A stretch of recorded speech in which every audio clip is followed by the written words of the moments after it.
Well, if your summer travels take you through Bremer County, this is definitely the year to pull over and stop. This morning, Matt Hamill gasses up for a journey into Iowa's past as we take you road tripping to Waverly.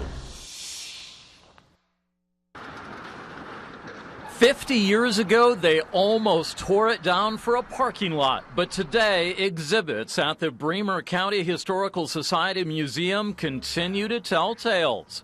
They start in 1862, the year it opened as a stagecoach stop and hotel for Wild West travelers. So they'd come in on the train, and the depot was up at the west end of Bremer Avenue, and they would catch a hack, they called it a hack in those days, and get a ride down here to the hotel and check in. 150 years later, those guest rooms contain the last pioneer house in the county, assembled piece by piece, complete with furnishings and animal pelts that would have graced the walls. Down the hall, an impressive collection of military uniforms from nearly every branch of service and several wars. It details those who left Waverly to fight for their country and some who never returned.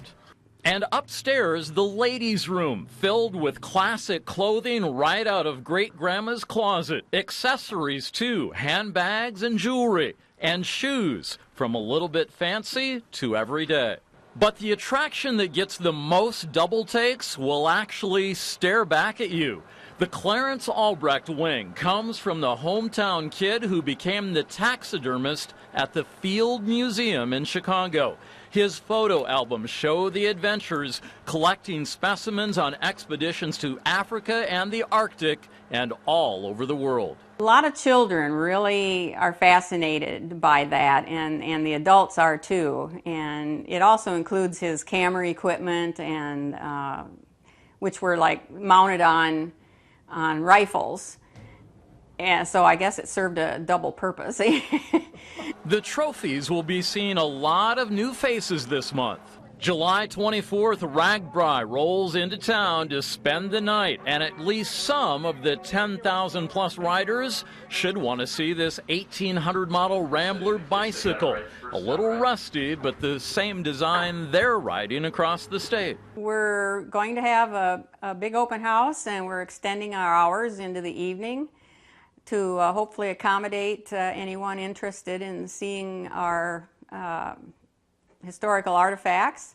But beware, bikers, sometimes even when visitors aren't wandering through the treasures, squeaking floors and slamming doors can be heard upstairs. A haunting reminder of the night a man and woman met on the train and stayed at the old hotel. He apparently got a little too friendly, or she pulled a little gun out of her pocket and just didn't even aim, but ended up shooting him, and he died. And so they say that his ghost is still roaming the building.